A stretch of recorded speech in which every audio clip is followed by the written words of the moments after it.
Students, welcome to learning topic. I am Ichha Singh. आज इस video में हम लोग क्लास 9 साइंस की बुक का चैप्टर 6 टिश्यू पार्ट 4 देखेंगे। ओके स्टूडेंट्स, अगर ये वीडियो आप लोगों को अच्छी लगे तो इसे लाइक, शेयर, सब्सक्राइब और कमेंट सेक्शन में लिख के ज़रूर बताइएगा कि ये वीडियो आप लोगों को कैसी लगी। Now let's start. Okay students, जैसा कि हम लोग एनिमल टिश्यू के बारे में पिछले टॉपिक में पढ़ा था, तो आज हम लोग एनिमल टिश्यू के टाइप्स के बारे में पढ़ेंगे। तो एनिमल टिश्यूज़ के 4 टाइप्स होते हैं। पहला एपिथेलियल टिश्यू, दूसरा होता है मस्कुलर टिश्यू, तीसरा कनेक्टिव और चौथा नर्वस। तो आज हम लोग एनिमल टिश्यू के फर्स्ट टाइप एपिथेलियल टिश्यू के बारे में देखेंगे। तो लेट्स स्टार्ट। द कवरिंग और protective tissue in animal body are epithelial tissues. जो एनिमल्स की बॉडी में प्रोटेक्टिव टिश्यू होते हैं या जो एनिमल बॉडी को कवर किए रहते हैं वो होते हैं epithelial tissue. Epithelium covers most organ and cavities within the body. It also form a barrier to keep different body system separate. जो एपिथेलियम होता है वो हमारे बॉडी कैविटी और अधिकतर ऑर्गन को कवर करके रखता है। और it also form A barrier. Barrier का मतलब होता है रुकावट। ये हमारे बॉडी के डिफरेंट सिस्टम पार्ट को एक दूसरे से सेपरेट करके रखता है, मतलब एक दूसरे से अलग करके रखता है। The skin, the lining of the mouth, the lining of blood vessels, lung, alveoli and kidney tubules are made up of epithelial tissue. For example, अगर आपसे कोई पूछता है कि एपिथेलियल टिश्यू के एग्जाम्पल्स क्या हैं, तो आप लोग ये बोल सकते हैं कि skin, lining of the mouth, blood vessels की lining, lung, alveoli and kidney tubules जो होते हैं वो हमारे एपिथेलियल टिश्यू के बने होते हैं। Now epithelial tissue cells are tightly packed and form a continuous sheath. They have only a small amount of cementing material between them and almost no intracellular spaces. जो epithelial tissue होते हैं वो tightly packed होते हैं और ये tightly packed होने के कारण एक कॉन्टिन्यूअस सीट का मतलब होता है चादर की तरह एक पतली परत बनाते हैं जिसके बीच में कोई भी इंट्रासेलुलर स्पेसेस, हमने बताया था जब पहले टॉपिक में कि अगर लूजली पैक्ड रहता है तो उसमें क्या होता है कि स्पेसेस रहते हैं, बट जो चीज़ टाइटली पैक्ड रहेगा उसके बीच में स्पेस बिल्कुल भी नहीं रहता है। ऑब्वियसली एनीथिंग एंटरिंग या living the body must cross at least one layer of epithelium. Obviously हमारे बॉडी में कोई भी चीज़ इंटर करने के पहले या लिव करने के पहले एक लेयर से क्रॉस करना पड़ता है या गुजरना पड़ता है। As a result the permeability of cells of various epithelia play an important role regulating the exchange of materials between the body and the external environment and also between different part। जो हमारे epithelia हैं different तरीके के, इसके कहने का तात्पर्य ये है कि जो बहुत सारे वेरियस एपिथेलिया जो होते हैं, बहुत सारे एपिथेलिया की सेल्स जो होती है उसमें परमिएबिलिटी के कारण हमारे बॉडी पार्ट और एक्सटर्नल इन्वायरमेंट के बीच में इनका बहुत ही इम्पॉर्टेंट रोल होता है। मतलब ये क्या करते हैं, जो मटेरियल्स होता है उसका एक्सचेंज करते हैं हमारे बॉडी पार्ट्स और बाहर के इन्वायरमेंट के बीच में। Regardless of the type, all epithelium is usually separated from the underlying tissue by an extracellular fibrous basement membrane। देखिए स्टूडेंट्स, इसमें जो बेसमेंट मेम्ब्रेन दिया है इसके कहने का तात्पर्य है कि जो एपिथेलियल टिश्यू होता है ना, वो एक बेसमेंट मेम्ब्रेन के थ्रू एक दूसरे से सेपरेट रहता है। और ये जो बेसमेंट मेम्ब्रेन होते हैं एक स्पेशल फॉर्म ऑफ मैट्रिक्स बनाते हैं जिन्हें हम कोलेजन बोलते हैं। क्योंकि स्टूडेंट्स इसमें ये दे नहीं रखा है, लेकिन ये आप लोग के लिए जानना बहुत ही ज़रूरी है कि जो ये बेसमेंट मेम्ब्रेन जो होता है वो एक स्पेशल फॉर्म ऑफ मैट्रिक्स बनाता है जिसे हम लोग क्या बोलते हैं, collagen. Now different epithelia so differ structures that correlate with their unique functions. For example in cells lining blood vessels और lung alveoli where transportation of substances occur through a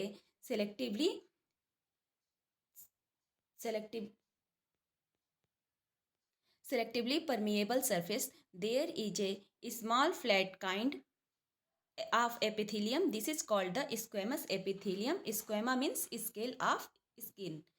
इसका मतलब ये हो रहा है कि जो डिफरेंट तरीके के एपिथेलिया हैं वो डिफरेंट तरह के स्ट्रक्चर शो करते हैं और ये कोरिलेट होकर एक यूनिक फंक्शन करते हैं. फॉर एग्जांपल, जैसे क्या एग्जांपल में है, ब्लड वेसल्स की लाइनिंग, लंग एल्वोलाई, जहाँ पर सबस्टेंसेस का ट्रांसपोर्टेशन होता है एक सेलेक्टिवली परमिएबल सरफेस के थ्रू, जो सिंपल होता है, फ्लैट होता है. इस तरह के जो एपिथेलियम होते हैं हम लोग उसे सिंपल स्क्वेमस एपिथेलियम बोलते हैं. नाउ स्टूडेंट्स, अब हम लोग जैसे ये अब सिंपल स्क्वेमस एपिथेलियल सेल्स जो दे रखा है, ये एपिथेलियल टिश्यू का टाइप होता है. अब हम लोग इस टाइप्स को पढ़ने के पहले एपिथेलियल टिश्यू के कुछ फंक्शंस होते हैं उसे जान लेते हैं. तो जैसा स्टूडेंट, अगर आप लोग इसको नोट करना चाहें तो नोट कर सकते हैं. पहला क्या होता है, अगर कोई क्वेश्चन में आ जाते हैं कि what is the functions of epithelial tissue, तो आप लोग ये लिख सकते हैं कि जो एपिथेलियल टिश्यू होता है वो help in absorption of water and nutrients. जो एपिथेलियल टिश्यू होता है वो वाटर और न्यूट्रिएंट्स के एब्जॉर्प्शन में मदद करता है. सेकंड पॉइंट क्या हो सकता है, epithelial tissues help in elimination of waste product. जो एपिथेलियल टिश्यू होते हैं ये वेस्ट प्रोडक्ट को एलिमिनेट करने का भी कार्य करते हैं. और some epithelial tissue perform secretory function. और कुछ एपिथेलियल टिश्यू जो होते हैं वो मतलब सिक्रीशन को परफॉर्म करते हैं. जैसे वे क्या करते हैं कि they secrete a variety of substances, जैसे स्वेट, सलाइवा. ये एक अलग तरीके के सबस्टेंस है, जैसे स्वेट होता है, सलाइवा होता है, म्यूकस एंजाइम्स होते हैं, इनको सीक्रेट करने का कार्य करते हैं. नाउ अब टाइप्स ऑफ एपिथेलियल टिश्यू, जैसा कि हमने बताया, simple squamous epithelium. Now students, अब हम लोग सिंपल स्क्वेमस एपिथेलियल सेल्स के बारे में थोड़ा बहुत जान लेते हैं. तो simple squamous epithelial cells are extremely thin and flat and form a delicate lining. जो सिंपल स्क्वेमस एपिथेलियल सेल्स होता है वो एक्सट्रीमली थिन होता है, फ्लैट होता है और एक लाइनिंग को डेलिकेट करता है. सबसे अच्छा एग्जाम्पल है इसका oesophagus and lining of the mouth. Students, आप लोग कभी भी अगर किसी भी चीज़ के टाइप्स के बारे में लिख रहे हो तो उसके साथ उसके एग्जाम्पल्स को ज़रूर शो ऑफ करिएगा. और एक इम्पॉर्टेंट बात कि स्टूडेंट्स, जो टाइप्स ऑफ एनिमल टिश्यू हैं, हमने अपने एक शॉर्ट वीडियो जिसका नाम है नॉलेजेबल टिप्स, उसमें बहुत अच्छे से इसको डिस्क्राइब कर रखा है. आप लोग उसमें भी जाके वो देख सकते हैं, नॉलेजेबल टिप्स. और अगर वो वीडियो अच्छी लगी तो प्लीज़ उस वीडियो को भी लाइक, शेयर और सब्सक्राइब कर दीजिएगा. इससे स्टूडेंट्स बहुत सारा मोटिवेशन मिलता है ताकि हम नेक्स्ट वीडियो को बना सकें. The skin which protects the body is also made up of squamous epithelium. जो हमारा स्किन है वो बॉडी में प्रोटेक्शन का काम करता है. तो ये भी जो होता है ये किस से बना होता है, ये स्क्वेमस एपिथेलियम से बना होता है. नाउ स्टूडेंट्स, स्क्वेमस एपिथेलियम का मेन जो फंक्शन होता है वो होता है कि यह एपिथेलियम हमारे अंडरलाइन जो पार्ट्स होते हैं, बॉडी के अंदर के जो पार्ट्स होते हैं, उनको प्रोटेक्ट करता है. जैसे कि entry of germs, mechanical injury, इन सब चीज़ों से ये हमारे बॉडी को प्रोटेक्ट करने का कार्य करता है. तो इसका मेन फंक्शन हुआ कि this epithelium protect the underlying parts of body from mechanical injury, entry of germs, chemicals and drawing. कुछ सेंटेंस स्टूडेंट्स हम अपने मन से आपको बता रहे हैं ताकि आप लोगों को इसका डिटेल्स थोड़ा बहुत पता रहे. नाउ सेकेंड टाइप है स्ट्रेटिफाइड स्क्वेमस एपिथेलियम. इसके बारे में हम लोग देखते हैं. सेकंड है stratified squamous epithelium. Students, stratified squamous epithelium को हम लोग स्ट्रेटिफाइड की रेटिनाइज्ड स्क्वेमस एपिथेलियम भी बोल सकते हैं. इसका सेकंड नाम स्ट्रेटिफाइड केरेटिनाइज्ड स्क्वेमस एपिथेलियम है क्योंकि इसके अंदर एक फाइब्रस प्रोटीन केराटिन नाम का होता है, जिसकी वजह से इसका नाम स्ट्रेटिफाइड केरेटिनाइज्ड स्क्वेमस एपिथेलियम पड़ा. अब इसके बारे में हम लोग स्टार्ट करते हैं. कि skins epithelial cell are arranged in many layers to prevent wear and tear. जो हमारे स्किन की एपिथेलियल सेल्स होती है वो बहुत सारी लेयर में अरेंज होती है और यह हमारे बॉडी को इंजरी होने से प्रोटेक्ट करती है।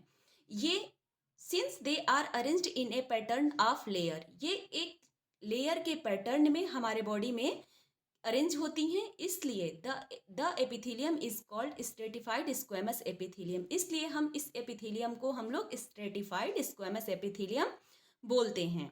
नाउ थर्ड है कॉल्यूमनार एपिथेलियम। नाउ स्टूडेंट्स, अब हम लोग कॉल्यूमनार एपिथेलियम को पढ़ने से पहले हम लोग जो स्ट्रेटिफाइड केराटिनाइज्ड एपिथेलियम का है उसका फंक्शन जान लेते हैं कि उसका मेन फंक्शन होता है क्या होता है। तो यह एपिथेलियम एक वाटर प्रूफ और highly resistant to mechanical injury. यह जो एपिथेलियम होता है एक वाटर प्रूफ होता है और मैकेनिकल इंजरी से हमारे बॉडी को सपोर्ट करता है। तीसरा है columnar epithelial tissue, where absorption and secretion occur as in the inner lining of the intestine, tall epithelial cells are present। हमारे इंटेस्टाइन में जो अंदर की लाइनिंग होती है जहाँ पर एब्जॉर्प्शन और सिक्रीशन होता है वहाँ पर टॉल एपिथेलियल सेल्स प्रेजेंट होती हैं। इस टॉल एपिथेलियल सेल्स को हम लोग कॉल्यूमनार का मतलब होता है पिलर लाइक, मतलब जो पिलर की तरह लंबी लंबी सेल्स होती हैं उन्हें हम लोग बोलते हैं columnar epithelial cells. In the respiratory tract, the columnar epithelial tissue also has cilia, which are hair-like projection on the outer surface of epithelial cells। इसमें ये हमारे रेस्पिरेटरी ट्रैक्ट में columnar epithelial tissue cilia like projection, hair like projection जो होता है इसके पास होता है। जहाँ ये कहाँ पे होता है तो यह एपिथेलियल सेल्स के आउटर सरफेस पे होता है। रेस्पिरेटरी ट्रैक्ट में जो कोल्यूमनर एपिथेलियल टिश्यू होता है वो हेयर लाइक मतलब आप लोग समझ रहे हैं, बिल्कुल हेयर लाइक स्ट्रक्चर्स होते हैं जो एपिथेलियल सेल्स के आउटर सरफेस पे होते हैं। These cilia can move and their movement pushes the mucus forward to clear it. यह सीलिया जो होती है मूव करती है और जो म्यूकस होते हैं उसको पुश करके forward to clear it, forward का मतलब बाहर की तरफ क्लियर करती है। This type of epithelium is the ciliated columnar epithelium. इस तरह के एपिथेलियम को हम लोग क्या बोलते हैं, ciliated columnar epithelium. Next type से एपिथेलियल टिश्यू का cuboidal epithelium. Now cuboidal epithelium, cuboidal epithelium with cube-shaped cells form the lining of kidney tubules and ducts of salivary glands। जो क्यूबोइडियल एपिथेलियम होता है इनका स्ट्रक्चर क्यूब शेप में होता है। ये किडनी ट्यूबल्स की लाइनिंग और सलेवरी ग्लैंड की डक्ट को बनाती हैं। Where it provides mechanical support, ये मैकेनिकल सपोर्ट ये सपोर्ट का कार्य करती हैं। Epithelial cells often acquire additional specialisations as gland cells which can secrete substance at the epithelial surface. जो एपिथेलियल सेल्स होती हैं वो ग्लैंड सेल की मदद से कुछ सबस्टेंसेस को एपिथेलियल सरफेस पर सीक्रेट करती हैं। Sometimes a portion of the epithelial tissue fold inward and A multicellular gland is formed, this is the glandular epithelium. जो स्टूडेंट्स नेक्स्ट टाइप होता है वो होता है ग्लैंडुलर एपिथेलियम। तो जो ये ग्लैंडुलर एपिथेलियम होता है, जब ये क्यूबोइडियल एपिथेलियम ही मॉडिफाइड होकर ग्लैंडुलर एपिथेलियम का रोल प्ले करता है। इसमें क्या होता है कि कुछ एपिथेलियल टिश्यू के जो पोर्शन होते हैं वो फोल्ड्स हो जाते हैं अंदर की तरफ और ये उसके बाद एक मल्टी सेलुलर ग्लैंड का निर्माण करते हैं, इसीलिए हम इसे बोलते हैं ग्लैंडुलर एपिथेलियम। ओके स्टूडेंट्स, हम लोग थोड़ा क्यूबोइडियल एपिथेलियम का फंक्शन जान लेते हैं कि इसका भी फंक्शन, इसका मेन फंक्शन क्या होता है। तो जो क्यूबोइडियल एपिथेलियम होता है it helps in absorption, excretion and secretion and it also provide mechanical support. तो ये जो एपिथेलियम होता है वो एब्जॉर्प्शन, एक्सक्रीशन और सिक्रेशन में हेल्प करता है और मैकेनिकल सपोर्ट प्रोवाइड करता है। फॉर एग्जांपल ये कहाँ पाए जाते हैं? तो जो ये होते हैं ये kidney tubules, thyroid vesicles and जो ग्लैंड्स में salivary gland, sweet gland, exocrine, pancreas, इन सब चीज़ों में जो सेल्स का निर्माण होता है वो क्यूबोइडियल एपिथेलियम के थ्रू होता है। नाउ नेक्स्ट टाइप है connective tissue. Blood is a type of connective tissue. Why would it be called connective tissue? जो ब्लड होता है कनेक्टिव टिश्यू का सबसे अच्छा एक एग्जाम्पल होता है और हम इसे कनेक्टिव ब्लड को कनेक्टिव टिश्यू क्यों बोलते हैं? Let us look at this type of tissues in some more detail. हम लोग इसे कुछ डिटेल में जानते हैं। The cells of connective tissue are loosely spaced and embedded in an intracellular matrix. जो कनेक्टिव टिश्यू के सेल्स होते हैं वो लूजली, उनके बीच में स्पेस होता है और उसमें एक इंटरसेलुलर मैट्रिक्स फिल रहता है। द मैट्रिक्स में भी जेली लाइक, फ्लूइड, डेंस और रिजिड। जो यह मैट्रिक्स होता है वो जेली लाइक होता है, फ्लूइड लिक्विड में होता है, डेंस भी हो सकता है और रिजिड होता है।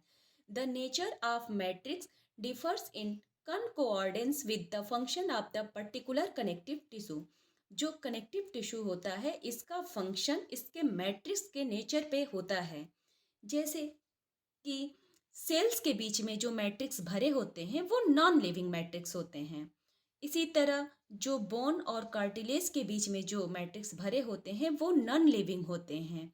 फिर जो ब्लड में मैट्रिक्स भरा होता है वो फ्लूइड टाइप में होता है। तो इसके कहने का तात्पर्य है कि जो कनेक्टिव टिश्यू का फंक्शन है वो उसके मैट्रिक्स के नेचर पे डिपेंड करता है। अब स्टूडेंट्स, आप लोग कब से मैट्रिक्स सुन रहे हैं? मैट्रिक्स होता क्या है? तो मैट्रिक्स जो होता है, matrix is fibrous in nature. Matrix का जो नेचर होता है वो फाइब्रस होता है और यह इट बाइंड्स अदर टिश्यू, ये दूसरे टिश्यूज को भी जोड़ने का कार्य करते हैं। इनफैक्ट ये बताएं आपको कि the nature of matrix decide the function of connective tissue. जो मैट्रिक्स का नेचर होता है वही कनेक्टिव टिश्यू के फंक्शंस को डिसाइड करता है। Blood has a fluid liquid matrix called plasma, in which red blood corpuscles, white blood corpuscles and platelets। Blood के अंदर एक फ्लूइड लिक्विड मैट्रिक्स होता है जिसे हम लोग प्लाज्मा बोलते हैं। इसी वजह से इसका नाम ब्लड प्लाज्मा भी रखा जाता है। इस ब्लड प्लाज्मा में students, in which red blood corpuscles, white blood corpuscles और प्लेटलेट्स इसके अंदर होते हैं। तो नाउ स्टूडेंट्स, थोड़ा सा हम लोग ये डिटेल जान लेते हैं कि जो रेड ब्लड कार्पसल्स हैं और जो वाइट ब्लड कार्पसल्स हैं और प्लेटलेट्स हैं, जो इनके टाइप होते हैं। नाउ स्टूडेंट्स, जो आरबीसी हैं और वाइट ब्लड सेल्स हैं इनके कुछ अनदर्स नेम भी हैं। तो हम लोग इसका दूसरा नाम भी जान लेते हैं। जो आरबीसी हैं उसको हम लोग एरिथ्रोसाइट बोलते हैं और जो वाइट ब्लड सेल्स हैं उनको हम लोग ल्यूकोसाइट्स बोलते हैं। ये नाम थोड़ा जानना जरूरी था स्टूडेंट्स, कभी कभी इसी नाम से आरबीसी को इंडिकेट किया रहता। नाउ स्टूडेंट्स, हम लोग अगर ये आरबीसी, डब्ल्यूबीसी और जो ये प्लेटलेट्स दे रखा है, थोड़ा थोड़ा इसके फंक्शंस के डिटेल्स के बारे में जान लेते हैं। तो जो आरबीसी है मीन्स इरिथ्रोसाइट्स, ये क्या करता है कि erythrocytes play a vital role in transport of oxygen. जो आरबीसी होता है वो ऑक्सीजन के ट्रांसपोर्टेशन में हेल्प करता है और जो डब्ल्यूबीसी है ये हमारे बॉडी में डिफेंस का काम करता है। जैसे कि बाहर से कोई भी बैक्टीरिया, वायरस अगर हमारे बॉडी के अंदर एंट्री करते हैं तो जो ये वाइट ब्लड सेल्स हैं ये उनसे हमारे बॉडी को प्रोटेक्ट करने का कार्य करती हैं। तीसरा होता है स्टूडेंट्स ब्लड प्लेटलेट्स। ये तो प्लेटलेट से ही आपको पता चल रहा है कि जो ब्लड प्लेटलेट्स होती है वो हेल्प करती है हमारे बॉडी में, इंजरी को प्रिवेंट करती है और ब्लड के क्लॉटिंग में इसका सबसे मेन रोल होता है। यह ब्लड क्लॉटिंग बहुत तेज़ी से, कभी कभी आप लोगों को चोट लग जाता है गिर जाते हैं तो ब्लड क्या होता है, निकलने लगता है, लेकिन थोड़े से देर के बाद वो ब्लड निकलना बंद हो जाता है। तो वो किसकी वजह से होता है, वो इसी ब्लड प्लेटलेट्स की वजह से होता है। तो ये तीनों हमारे बॉडी में मेन इंपॉर्टेंट रोल प्ले करती हैं। ब्लड फ्लोज ट्रांसपोर्ट, इसका स्टूडेंट्स ये बोल रहा है कि जो ब्लड होता है वो flows and transport gases, digested food, hormones and waste material to different parts of the body.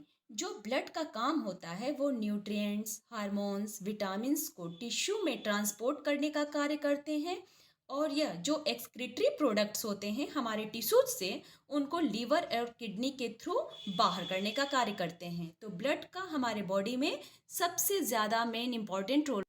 Students, अगर आप लोगों को ये वीडियो अच्छी लग रही हो तो प्लीज़ इसे लाइक, शेयर, सब्सक्राइब और कमेंट सेक्शन में ज़रूर बताइएगा कि ये वीडियो कैसा लगे, क्योंकि इसी शेयर, सब्सक्रिप्शन और लाइक की वजह से मोटिवेशन मिलता है ताकि हम नेक्स्ट पार्ट बना के आप लोगों की कुछ टॉपिक्स में हेल्प कर सकें। तो स्टूडेंट्स, प्लीज़ इसे सब्सक्राइब करना मत भूलिएगा। नाउ स्टूडेंट्स, अब हम लोग बोन्स के बारे में पढ़ेंगे। बोन क्या होता है कि bone is another example of connective tissue.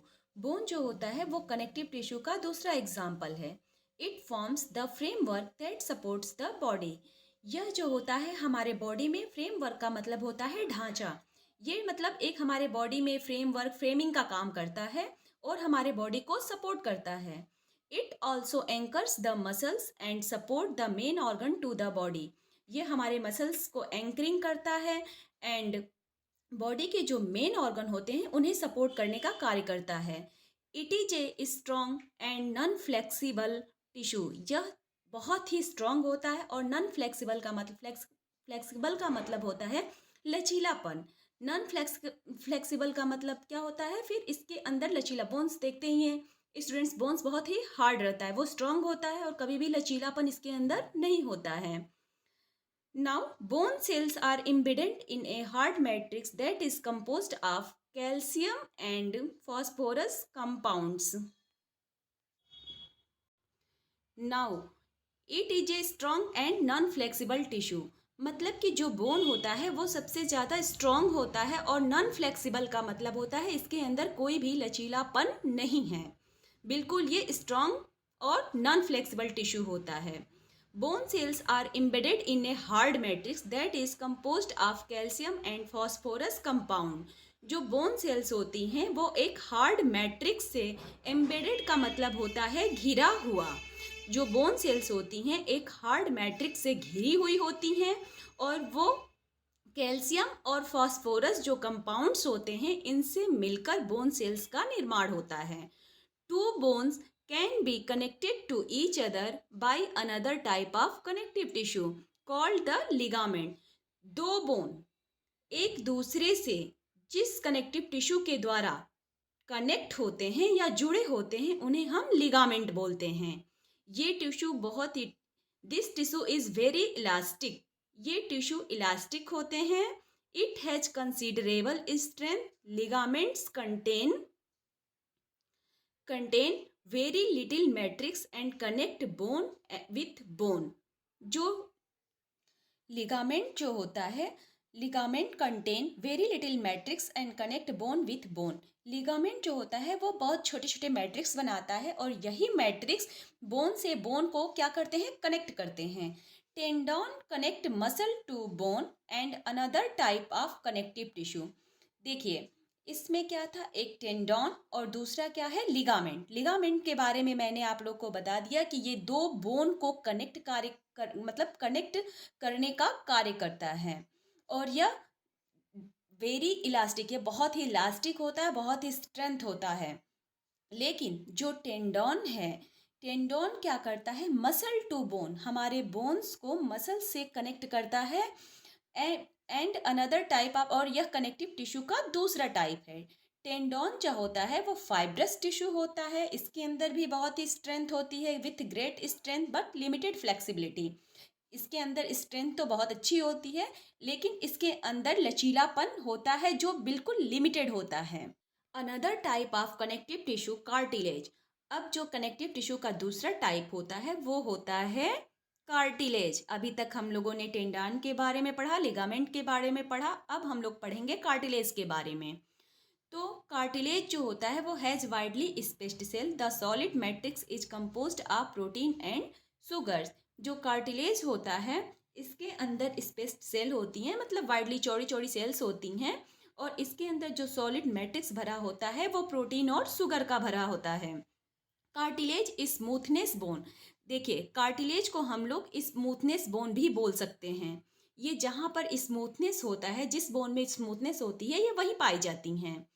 Cartilage smooth bone surfaces at joints and is also present. अब ये कहाँ कहाँ प्रेजेंट होती है, मोस्ट इंपॉर्टेंट है स्टूडेंट्स, इस पे ज़्यादा आप लोग फोकस करिएगा। जो कार्टिलेज होती हैं वो हमारे नोज में, ईयर, ट्रैकिया एंड लेरिंग्स में पाई जाती है। मतलब कि जहाँ पर स्मूथनेस पार्ट हो, बोन भी हो बट वो हार्ड बोन हो, लेकिन वो स्मूथनेस में हो। We can fold the cartilage of the ears. जैसा कि आप लोग देखते हैं ना, कभी कभी टीचर क्या करते हैं, हमारे कान के पास हम लोगों के ऐसे क्या होता है कि वो वहाँ पे बोन्स और मसल्स दोनों का स्मूथनेस होता है। इसलिए हमारे कान कभी कभी टीचर्स जब गुस्से में फोल्ड करते हैं तो बिल्कुल मुड़ जाता है, तो वहाँ पे क्या प्रेजेंट होता है, cartilage. We can fold the cartilage of the ears. हम अपने कान में, मतलब इसी कार्टिलेज को क्या कर सकते हैं, फोल्ड कर सकते हैं। But we can not bend the bone in our arms. But ये हमारे आर्म्स में जो होते हैं, but we can not bend the bones in our arms. But मतलब लेकिन हम अपने आर्म्स में इस बोन को बेंड का मतलब होता है झुकाना, इस बोन को हम लोग झुका नहीं सकते। Think of how the two tissue are different. क्या ऐसा आप लोग सोच सकते हैं कि ये दोनों टिश्यू अलग अलग कार्य कैसे करते हैं। Areolar connective tissue is found between the skin and muscles. now students now students, यहाँ पे देखिए एरियोलर कनेक्टिव टिश्यू दे रखा है। तो ये अब आप लोग सोचे होंगे ये कौन से टाइप्स का है। तो कनेक्टिव टिश्यू के 4 टाइप्स होते थे, एरियोलर, और एरियोलर में ही आप लोग टेंडन और लिगामेंट को पढ़ रहे थे। उसके बाद सेकंड जो होता है वो होता है एडिपोज कनेक्टिव टिश्यू, तीसरा होता है स्केलेटल कनेक्टिव टिश्यू, चौथा होता है फ्लूइड कनेक्टिव टिश्यू। फ्लूइड में आप लोगों ने ब्लड के बारे में ऊपर पढ़ा, और बाकी सारे जितने हमने ये बताए हैं टाइप्स, ये आप लोग हायर क्लासेस में आगे जाएंगे तो डिटेल्स में पढ़ेंगे।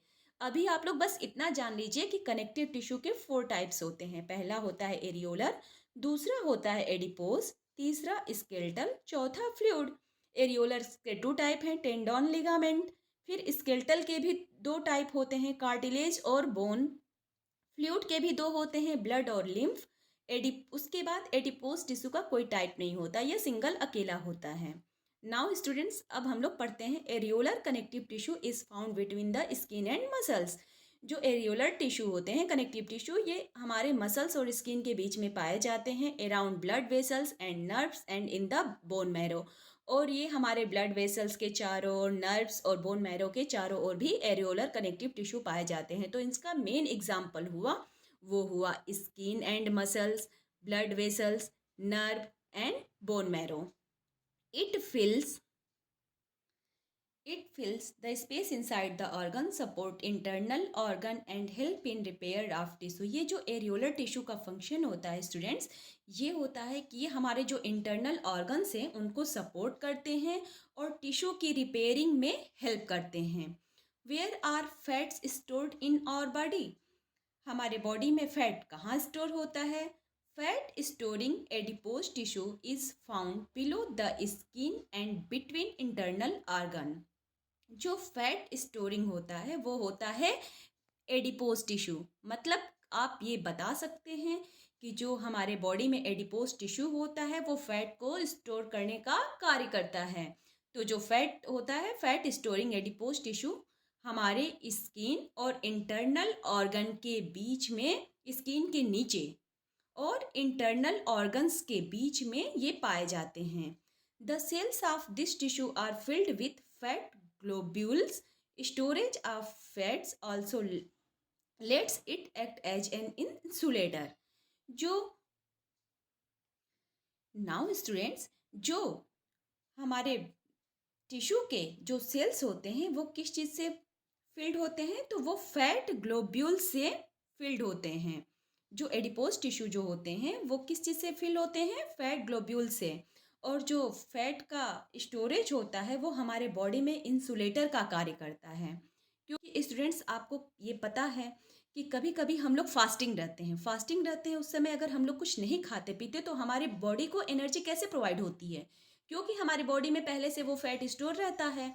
फिर वो फैट जब हम लोग अपने बॉडी में कुछ नहीं खाते हैं, नहीं पीते हैं, तो उस समय ये फैट हमारे बॉडी में एनर्जी देने का कार्य करता है। नाउ आज के टॉपिक में इतना ही क्लियर करते हैं students. Thank you students for listening to me. अगर आप लोगों को ये वीडियो अच्छा लगा हो तो आप लोग इसे ज़्यादा से ज़्यादा लाइक, शेयर, सब्सक्राइब और बेल आइकन ऑल पे क्लिक करिएगा और कमेंट सेक्शन में ये लिख के ज़रूर बताइएगा कि ये वीडियो आप लोगों को कैसा लगा। क्योंकि स्टूडेंट्स आप लोग का कमेंट और आप लोग का शेयर ही और सब्सक्राइब ही मुझे मोटिवेट दिलाता है ताकि मैं ये वीडियो आप लोगों को और अच्छे से अच्छे बता सकूं। हाँ, साथ में स्टूडेंट्स एक चैनल मेरा नॉलेजेबल टिप्स है, उसमें भी आप लोग उस चैनल को भी सब्सक्राइब, लाइक और शेयर कर दीजिएगा। उसमें मार्क्स गेन करने के मतलब आप लोग अच्छे से अच्छे मार्क्स शॉर्ट वे में, इजी वे में कैसे ले आएँ, उसके लिए भी उस चैनल पे कुछ टिप्स दिए गए हैं। तो उसमें भी जाके आप लोग उस चैनल को देख सकते हैं। Thank you students. Next topic अब हम लोग नेक्स्ट पार्ट 5 में क्लियर करेंगे।